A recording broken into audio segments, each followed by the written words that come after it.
The sun was barely rising above the red cliffs of Dry Creek Valley when Elias Boone rode his chestnut mare down the dusty trail leading into Silver Junction, the small, wind-battered town that served as the only trading post for 50 miles. His saddlebags were half empty, his coin purse lighter than he would have liked, and the coming winter weighed on his mind heavier than the pack mule trailing behind him. All he needed was grain. Plain, simple grain to feed his livestock through the cold months. The smell of tobacco, sweat, and roasted corn filled the air as the market came into view. Rough men from the frontier bartered loudly beside wagons loaded with goods: salt blocks, dried meat, gun oil, and feed. The wind carried the sound of horses neighing and the low murmur of people surviving another day on the edge of the wild. Elias tied his mare beside the trough outside the feed stand and straightened his hat. His boots sank slightly into the dust as he walked toward the merchant's stall, a small shack owned by Frank Mallory, the only man around who sold good, quality grain. Frank's face was leathery and mean, and his beady eyes lit up whenever money crossed his counter. Elias had dealt with him before. The man was no friend, but he was reliable when it came to trade. Inside the small corral behind the stall, a small crowd had gathered. Elias frowned. He wasn't much for crowds, especially in a town like Silver Junction. But this wasn't a typical trade day. The murmur of voices carried a tone of excitement, something between curiosity and cruelty. Elias followed the sound, pushing through the line of onlookers until he saw what held their attention. There, standing in the middle of the corral, was a woman. Her hands were bound in front of her, wrists red and raw from the rope. Her dark hair, tangled from the wind, framed a face that was proud even under humiliation. Her eyes, deep, sharp, and burning with quiet fury, met Elias's for the briefest second before flicking away. She was dressed in a torn buckskin dress, the kind worn by the Apache tribes of the southern hills. A sign nailed to the post beside her read, "Widowed Apache, widow, fit for work or trade." Elias felt a cold sickness twist in his stomach. He had seen many ugly things in the frontier, but this was something different. The war with the tribes had left the land soaked in blood and hate, and now it seemed that even human lives were being traded like cattle. Frank Mallory stood beside the pen, grinning as he called out prices. "Strong woman, knows how to cook or tend animals. Her husband was Apache, dead now. She's got no one. You men want help through winter. This won't work for her keep." The crowd chuckled, tossing coins and remarks. Some laughed, some spat, others simply watched. Elias turned to leave. He had no business in this sort of thing. All he needed was grain. Nothing more. But as he walked back toward the stall, he heard Frank's voice again, loud and desperate. "Come on now, she ain't worth feeding much longer." $10 and she's yours." No one answered. A few men had turned away, muttering that even $10 was too much for an Apache. Elias stopped. $10. That was what he had brought for grain. 10 hard, earned dollars saved from a season's work breaking horses and fixing fences. He looked back at the woman. Her head was lowered now, her hands trembling slightly. The wind blew a strand of hair across her face. He didn't understand why, but something in him shifted. Maybe it was the loneliness of the open plains, or the ghost of his own late wife who'd died 2 winters ago. Maybe it was just decency, something long buried under years of dust and loss. Before he knew it, he was speaking. "I'll take her," he said, his voice low but steady. Frank blinked in surprise, then grinned wide, his rotten teeth flashing. "Well now, Elias Boone!" "Didn't figure you for the sentimental type. $10 and she's yours. No returns." Elias placed the coins on the counter, each one falling heavy like judgment. The rope was handed to him, and the woman was led out of the corral. The crowd lost interest quickly. Just another odd trade in a town that had seen too many. As they walked back toward his horse, Elias could feel the woman's silence behind him. She didn't speak, didn't resist, didn't even glance at him. Her movements were careful, measured, like a wild animal deciding whether to fight or flee. He untied the mare and helped her mount behind him. Her hands clung lightly to the saddle, not to him. The trail out of town was quiet, except for the sound of hooves kicking up dust. The sun dipped low over the horizon, painting the desert gold and crimson. Elias rode, without looking back, though he could feel the eyes of Silver Junction following him until the town disappeared behind the canyon ridge. He told himself he didn't know what he'd do with her. He didn't have the means or the heart to own anyone. Maybe he'd give her shelter, food, a chance to go wherever she wanted. Or maybe she'd vanish into the wilderness come morning. But as the wind rose and the prairie stretched wide and endless before them, Elias Boone knew one thing for certain. His life, which had drifted like dust across the plains, had just changed forever. And beside him, the silent Apache widow stared at the dying sun, her thoughts hidden behind eyes that had already seen too much. The sun had dipped low behind the scarlet ridges when Elias Boone reached his homestead. The cabin stood solitary among the rolling sagebrush, its roof patched from storms past and its coral half fallen from neglect. Smoke from the last fire still clung to the air. Though it had been days since Elias had lit the hearth, the land was quiet, too quiet. The coyote songs had not yet begun, and even the wind moved gently, whispering through the long grass. The woman sat stiffly behind him on the horse, silent as a shadow. Elias dismounted, then turned to help her down, but she slipped from the saddle herself, landing light as if born to move with the wind. Her feet barely disturbed the dust. Elias led her toward the cabin, opening the door with a creak that echoed in the stillness. The room was small but orderly, a rough wooden table, a cot in the corner, a few iron pots, and a rifle leaning by the door. The woman stood at the threshold, her eyes sweeping across the space, taking in everything. The tools, the dried herbs hanging from the rafters, the single photograph on the mantel of a young woman with kind eyes. Elias' late wife. For a long moment, neither of them moved. Then Elias stepped back and gestured for her to come in. She hesitated, then crossed the threshold slowly, her hands still bound. The faint crackle of the dying sun outside was the only sound between them. He found his knife and cut the ropes loose. Her wrists were raw, the skin bruised, but she didn't flinch. She rubbed her hands gently, then turned her gaze toward him. There was no gratitude there, only wary distance, the look of someone who'd learned long ago not to expect kindness. Elias pointed toward the table, indicating food. He took out a tin of beans and poured some into a pan. The woman watched, her face unreadable. She didn't sit, didn't move, only stood near the wall like she was still a captive somewhere deep in her bones. As the fire warmed the small room, Elias couldn't help but wonder what story lay behind those dark eyes. He had heard enough about the Apaches, the raids, the killings, the vengeance, but he had also heard about the soldiers who burned their villages, who left widows and orphans behind. Which side of that story she belonged to, he didn't know. When he handed her the plate, she took it slowly. Her fingers brushed his for an instant, rough, trembling, alive. She ate in silence, her movements delicate, cautious, as if each bite was part of a test she didn't trust to pass.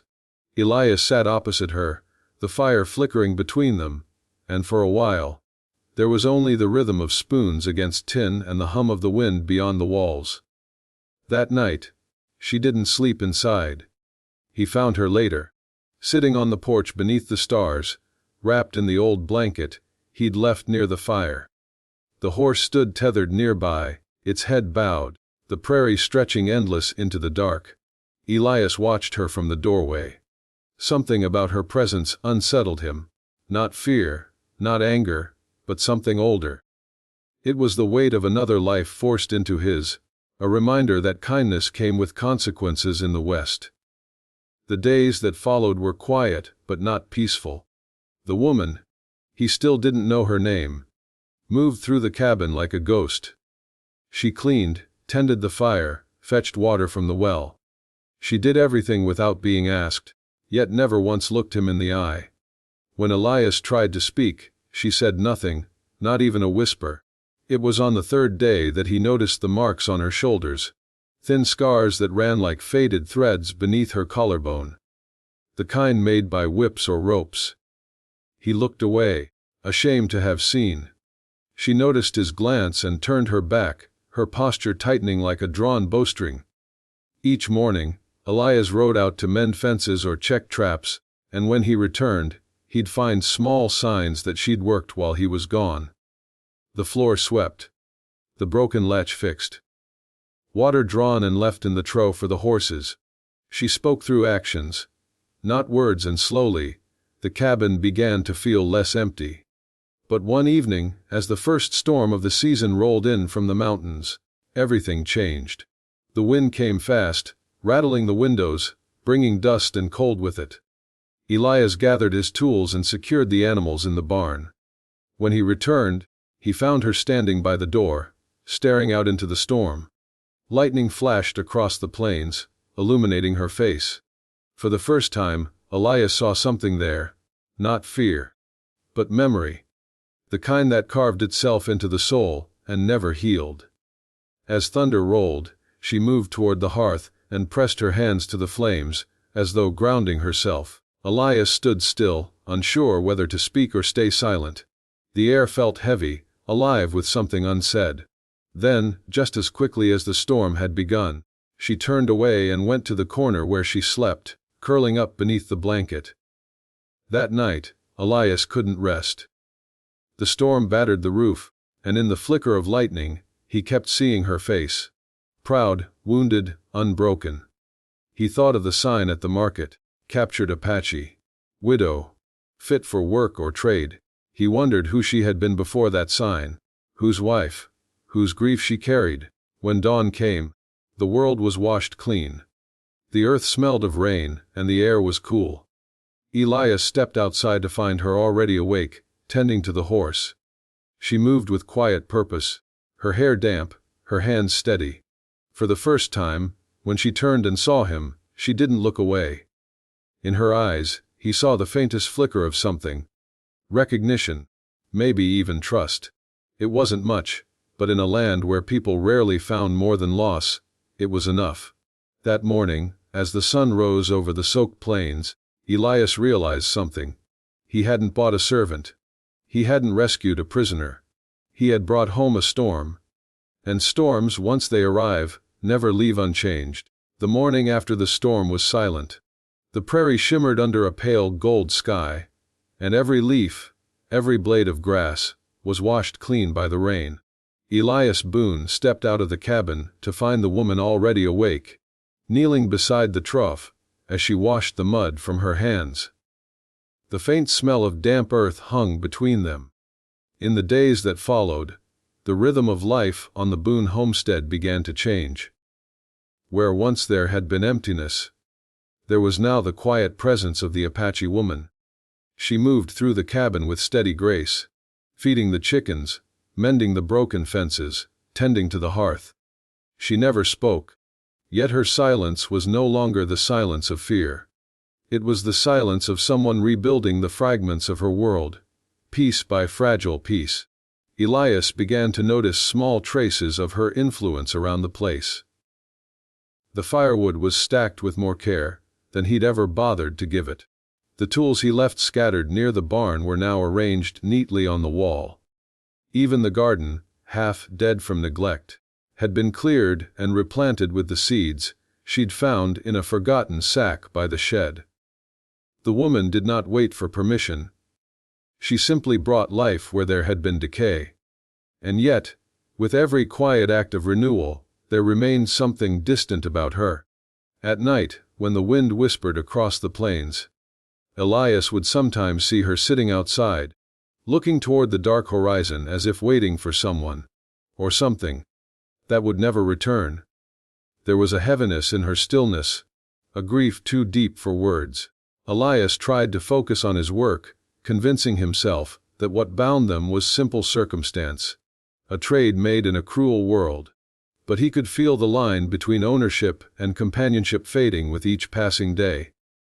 The cabin no longer felt like his alone. It had become something shared, even if they shared nothing but silence. One afternoon, as he rode back from checking traps near the canyon ridge, Elias noticed a group of riders in the distance. They were heading north, dust rising behind them like smoke. Soldiers, judging by the gleam of their rifles and the cut of their coats. He stopped his horse and watched them disappear over the hill. The sight stirred an unease he couldn't shake. The wars with the tribes had quieted in recent years, but peace in the West was always fragile, always temporary. When he returned home, the woman was outside, grinding corn on a flat stone. Her hair had come loose in the wind, and the late sun painted her skin with a golden hue. She didn't look up when he approached, but her movements slowed, as if she too sensed the shift in the air. Elias didn't speak, yet she seemed to understand. Her hands paused, the stone falling silent against the grain. That night, the fire burned low, and Elias lay awake listening to the coyotes cry beyond the fields. He could feel the storm of something unseen approaching. Not from the sky this time, but from the weight of what neither of them had said. The next morning brought proof of it. Elias found the tracks near the creek. Fresh hoofprints, 3 horses, maybe 4. They weren't his. The marks led close to the cabin before turning back toward the ridge. Someone had been watching the place. He returned to the cabin, his jaw tight, his mind racing. The woman was inside, kneeling near the hearth. When she turned and saw him, her expression shifted. She seemed to know, even before he said anything. For the first time, Elias saw fear flicker in her eyes. Not of him, but of something far older. She rose to her feet and walked to the window, looking out toward the horizon where the tracks had vanished. Her hand trembled slightly as she touched the frame. Then, without a word, she crossed to the small corner where she slept and reached beneath her blanket. From the folds of the fabric, she drew out a small object. A pendant, carved from bone and strung on a thin strip of leather. Elias recognized it as Apache work, intricate and personal. She held it for a moment, her thumb tracing its worn edges, before slipping it around her neck. It was a quiet act, but it carried weight. A declaration, a remembrance. That night, Elias could not shake the image of the soldiers he'd seen in the tracks by the creek. He had a sense that whatever life they'd been building on the edge of the world was about to be tested. The days grew colder, the nights longer. The woman worked as always, but something in her had changed. She moved faster, her eyes sharper, as though preparing for something unseen. Elias noticed how she began storing food. Drying meat, salting hides, gathering herbs. She was preparing for departure, though she never said so aloud. Then, one afternoon, the riders returned. Elias was mending the fence when he heard the faint thunder of hooves. He looked up to see 3 men riding hard toward the cabin. They wore Union coats faded from the sun, their faces hard, their rifles strapped across their saddles. Soldiers, or what was left of them. Men who lived off the edge of war, scavenging the frontier for bounties and blood. Elias' chest tightened. He knew why they had come. The woman stepped out of the cabin as the riders approached. The wind tugged at her hair, and for the first time, Elias saw her not as a captive or a servant, but as something unyielding, an echo of a people the West had tried to erase. The men slowed their horses, their eyes fixed on her. They said nothing that Elias could hear, but their faces told the story. Recognition, contempt, and something worse, greed. When they rode away, leaving dust in their wake, Elias knew it wasn't over. The way they'd looked at her, the way one of them had spat near the well. They would be back, and next time, they would not come to talk. That evening, the woman gathered her few belongings: a blanket, a piece of bread, the pendant around her neck. She turned once toward the horizon, where the last light of day was dying, then toward the cabin. Elias stood by the door, uncertain whether to stop her or let her go. But she didn't leave that night. Instead, she sat beside the fire, her eyes fixed on the flames. Elias sat opposite her, the air between them thick with things unspoken. Outside, the wind began to rise again. The storm had found its way back, not of rain, but of reckoning. Elias understood then that the woman's past had caught up to her. Whatever she had fled from, the war, the loss, the men who hunted her, was now upon them both. And in the heart of that wild, silent land, where law and mercy were little more than words, their two fates had become bound by a single truth the West never forgot, and it never forgave. The sky over Dry Creek Valley was pale and sharp the next morning, the kind of cold that bit deep into bone. Elias Boone stood beside the corral, tightening the reins on his horse, his mind restless. The sound of hooves from the previous day still echoed somewhere in his chest, an omen he couldn't shake. The memory of the three riders, their eyes, their silence, had settled over the homestead like a storm waiting for its cue. Inside the cabin, the woman was awake before dawn. She moved with purpose, gathering dried herbs, small bundles of food, and a skin of water. Every motion was precise, deliberate. It was clear now that she had lived this cycle before, running, rebuilding, and then running again. Her hands were steady, but her eyes betrayed her. They held the weight of someone who knew that peace was never more than borrowed time. Elias tried to tell himself that the soldiers would not return, that the land was wide enough to lose anyone willing to disappear. But the truth hung in the air like smoke from an untended fire. The riders had seen her, and in that glance, they had seen profit. By mid-morning, the wind began to rise again. It came from the south this time, carrying the dry scent of dust and sagebrush. Birds lifted from the trees, restless and uneasy. The horse in the corral shifted, snorting softly, sensing something on the wind long before either of them could see it. Elias stepped onto the porch, scanning the horizon. The world stretched endlessly before him, vast and silent, but then, faintly, a shimmer moved against the light. Dust. 3 specks, moving fast. He turned toward the cabin, but she was already standing behind him, her face calm, her hair whipping around her shoulders. There was no surprise in her eyes. She had expected this moment from the instant she had seen those riders. Elias didn't move for a long while. The riders drew closer, their shapes growing clear through the haze. The same men as before, armed and hungry for whatever justice or bounty they believed was theirs to take. They stopped at the edge of the property, still mounted, still watching. Elias felt their gaze press against him like heat from a forge. He knew they wouldn't come forward today. They were measuring him, measuring her, deciding how far they could go without resistance. When they finally turned and rode off toward the ridge, the tension did not fade. It settled deeper. This was how predators worked in the West. They circled before they struck. As the day wore on, Elias went about his chores with a mind heavy as lead. He split wood, hauled water, checked the rifle that leaned against the wall. Every sound made him listen twice. The woman worked beside him in silence, though her senses seemed sharper than his own. She noticed things he missed: the distant call of a hawk, the pattern of dust blown by the wind. She was attuned to the land, to its warnings. That night, when darkness settled over the plains, neither of them slept. The moon hung thin and cold, lighting the edges of the valley like silver blades. The woman sat near the fire, turning the small bone pendant in her hands. The shadows flickered across her face, revealing scars of grief, of endurance.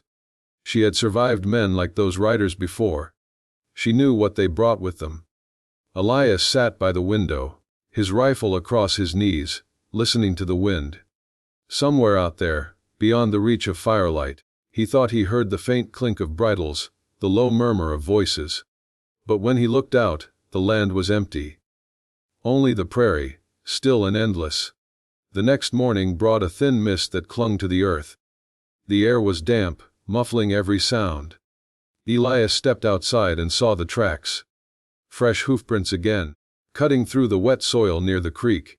They'd been there during the night. watching, waiting. He felt something shift in him then. For years he had lived quietly, content to be a man of peace.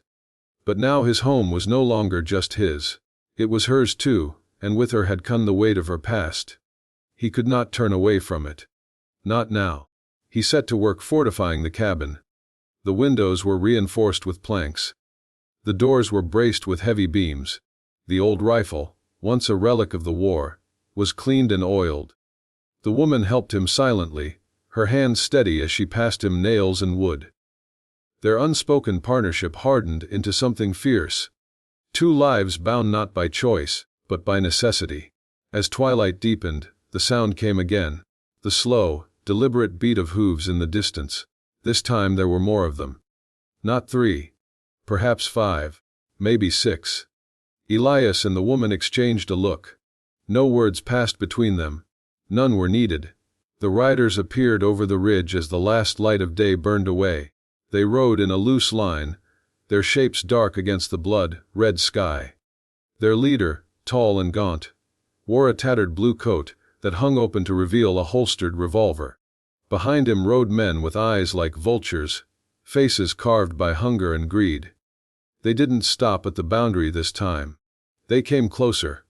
Close enough for the creak of their saddles to break the silence. The woman stood by the doorway, her back straight, her chin high. Elias could see it then. The defiance that had survived everything else. The riders dismounted. Their boots hit the ground with purpose. Elias could not hear their words, but he didn't need to. He saw the gesture, the sneer, the laughter that followed. They believed she was still something that could be taken. The moment stretched long and taut, like the silence before lightning strikes. Then, as suddenly as they'd arrived, the riders turned their horses and rode off into the darkening hills. But their departure brought no relief. It was the kind of retreat that promised a return. When the dust settled, Elias stepped out onto the porch. The woman followed, her expression calm but her breathing shallow. Together they watched the horizon fade into night. There were no words, only the shared understanding that the peace of this place was broken beyond repair. The west had found them both again. Inside the cabin, Elias placed the rifle beside the door and fed the fire one last piece of wood. The flames crackled softly, throwing shadows that danced across the walls. The woman sat beside the window, her eyes reflecting the firelight, her hands still holding the small bone pendant against her chest. Outside, the night thickened. Somewhere beyond the hills, wolves began to howl. It was a sound that carried both warning and promise. The sound of survival in a land that belonged to no one. Elias looked toward the woman and then to the door, knowing what would come next. The riders would return, and when they did, they would not come for talk. The storm that had been circling them for days was ready to break. The night before the violence was colder than most. The wind swept down from the high cliffs, whispering through the brittle grass and over the lonely Boone homestead like a warning carried on the breath of ghosts. Elias didn't sleep. He sat by the door, the old rifle resting across his lap, the fire burning low beside him. The woman, his silent, unspoken companion, was awake too, though she made no sound. She simply watched the flame dance in the darkness, the small bone pendant pressed tight against her chest. The riders had vanished into the hills at dusk, but no man who knew the West could mistake that retreat for surrender. It was the patience of hunters. They would return at dawn, or perhaps under cover of night, when the light died and the line between life and death blurred with the shadows. Elias had been many things in his life: rancher, husband, soldier. But he had never been a killer, not by choice. Yet, as the hours passed and the wind howled through the canyons, something within him hardened. Out here, law was written in the dirt, and survival was the only scripture that mattered. By the first light of dawn, the world was gray and still. The air hung heavy with that eerie quiet that always came before trouble. Elias stepped outside, scanning the ridge. The horses were restless. The ground was marked by fresh tracks. He didn't need to count them to know there were more than before. Inside the cabin, the woman was preparing for what was to come in her own quiet way. She moved with the grace of ritual, wrapping her hands, tying back her hair, smearing faint streaks of ash across her skin like war paint. There was no fear in her face, only resolve. She had lived too long in a world where mercy was a luxury. As the sun lifted over the horizon, the riders appeared again. 6 of them this time. Their silhouettes emerged from the haze, dark shapes against the amber sky. They came slow, deliberate, each step of their horses sinking deep into the dust. The leader rode in front, tall and sharp-featured, his hat low, his revolver glinting at his side. Behind him rode men who had forgotten what conscience felt like. They didn't stop at the boundary this time. They came straight toward the cabin. Elias watched them approach from the porch, the rifle tight in his grip. The woman stood behind him, her eyes narrowed, unflinching. When the riders reached the corral, they dismounted. Their boots hit the dirt with the dull weight of men who expected to own whatever they looked at. The leader stepped forward, scanning the land like it was already his. His gaze fell on the woman, and for a moment, the world held its breath. Then everything happened at once. The leader raised his hand, and the men spread out, flanking the cabin. Elias didn't wait. The first shot cracked the morning open like thunder. The leader stumbled, his shoulder exploding in red mist. The echo rolled through the valley, startling the horses into a frenzy. The next few moments were chaos. Dust and smoke filled the air. The rifle kicked hard against Elias's shoulder as he fired again and again, his body moving on instinct. The woman darted to the far window, retrieving the small pistol Elias kept hidden beneath the floorboards. She moved with terrifying precision, her aim steady. The sound of gunfire merged with the scream of wind and the cries of wounded men. 2 riders went down near the fence. Another staggered toward the barn, clutching his stomach, before collapsing in the dirt. The leader, bleeding but alive, shouted something Elias couldn't hear and dragged himself behind his horse for cover. The gunfire raged, then faltered, then ceased. When the smoke cleared, 3 bodies lay motionless in the dust. The rest had fled, their horses tearing off toward the ridge in blind panic. The leader was gone.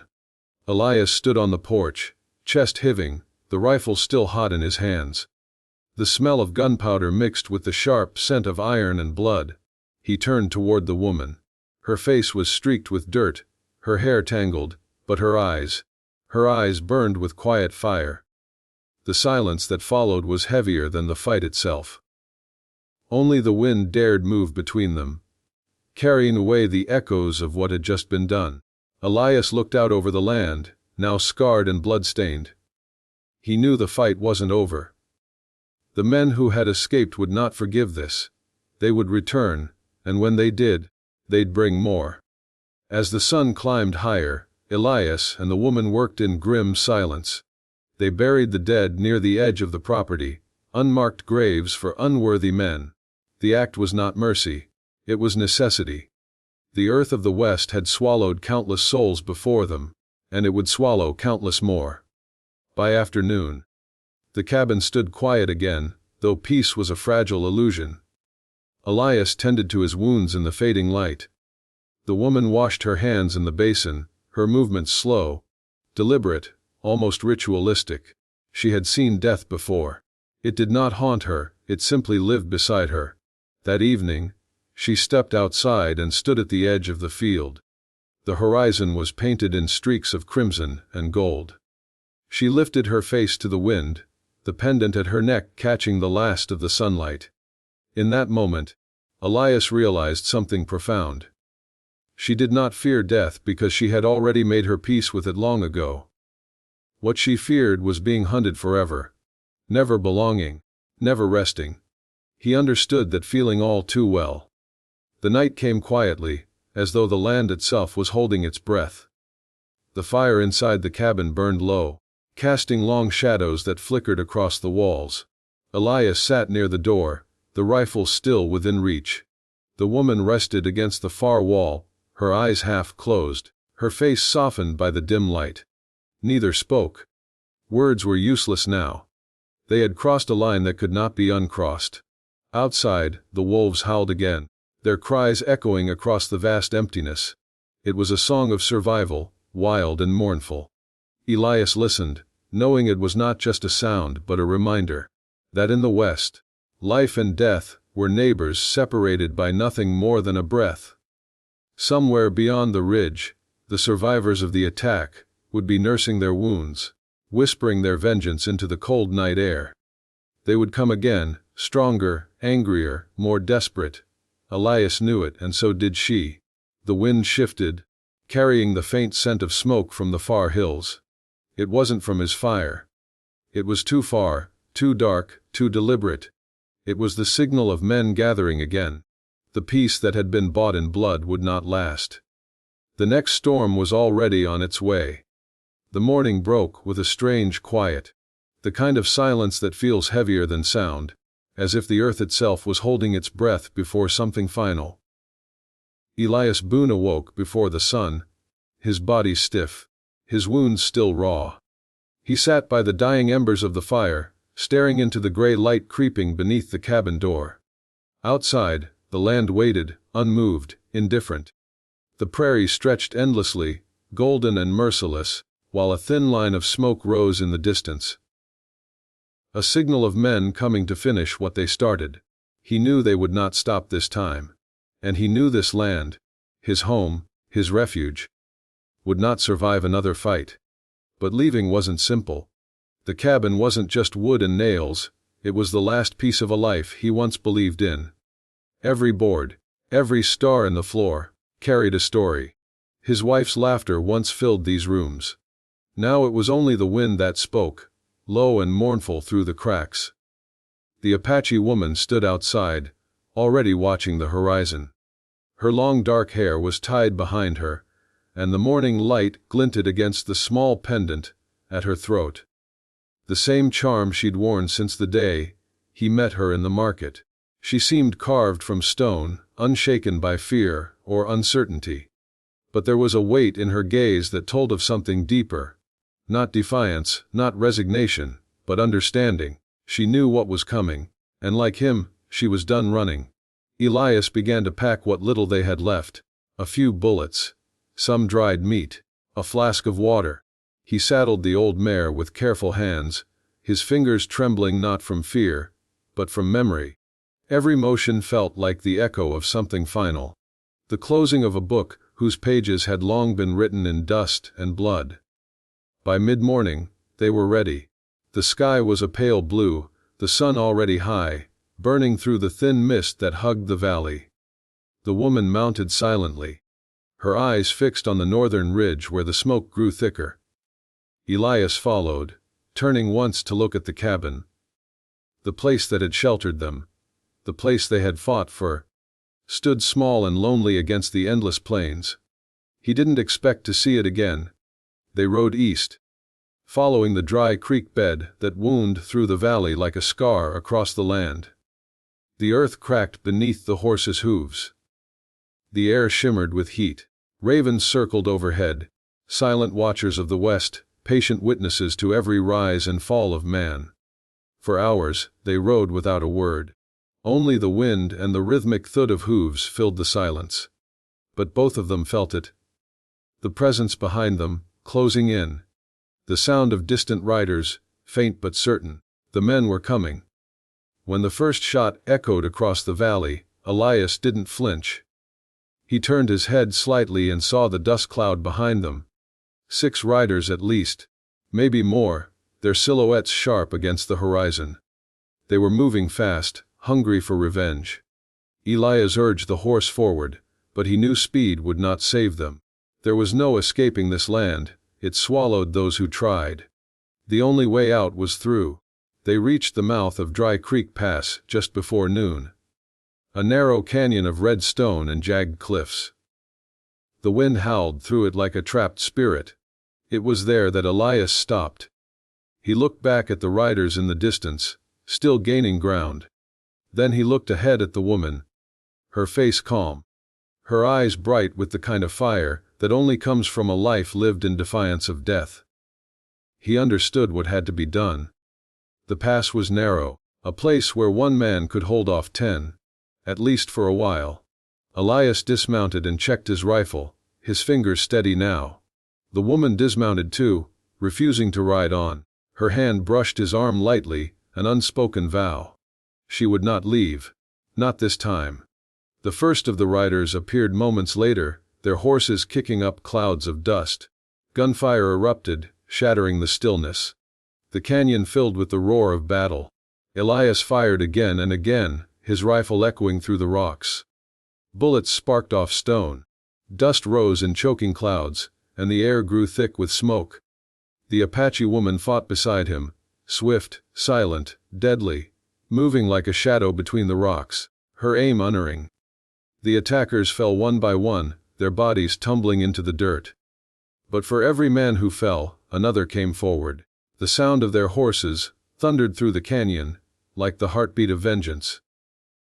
Elias reloaded with shaking hands, his vision blurring from the gunpowder sting. The rifle jammed. A bullet grazed his shoulder, tearing through the flesh. He stumbled back, the world tilting. The woman stepped in front of him, firing until her last bullet was spent. When the gun clicked empty, she didn't stop. She picked up a fallen rifle and kept fighting. The sun climbed high, then began to fall, its light bleeding gold across the stone walls. The canyon floor was a ruin of dust and death. When the last echo faded, the riders were gone, all but one. The leader, the same man who had ridden up to the Boone homestead days ago, demanding what he thought he could own. He was wounded, his face twisted with fury and disbelief. He raised his gun, but before he could fire, the Apache woman struck, a single shot from her borrowed rifle. A man fell without a sound. And then, silence. The battle was over. The wind swept through the canyon again, carrying away the smoke and the ghosts. Elias sank to his knees, his body broken, his strength gone. The woman knelt beside him, her hand resting lightly on his shoulder. The sun was setting now, painting the sky in streaks of crimson and violet. In that fading light, everything seemed still. The land, the air, even time itself. The West had taken much from them, but it had given something back too. A strange kind of peace that only comes when there's nothing left to lose. Elias looked at the horizon one last time. The creek shimmered faintly, catching the dying sun, winding its way toward somewhere far and unseen. The woman stayed beside him until the light faded. When the stars rose over Dry Creek Valley, she stood and began to walk north. The direction her people once called home. She didn't look back. By dawn, there was only the quiet sound of wind through the canyon and the endless sky above. The West moved on, as it always did. Unchanged. Unforgiving. But somewhere, in that boundless silence, two souls had found their peace.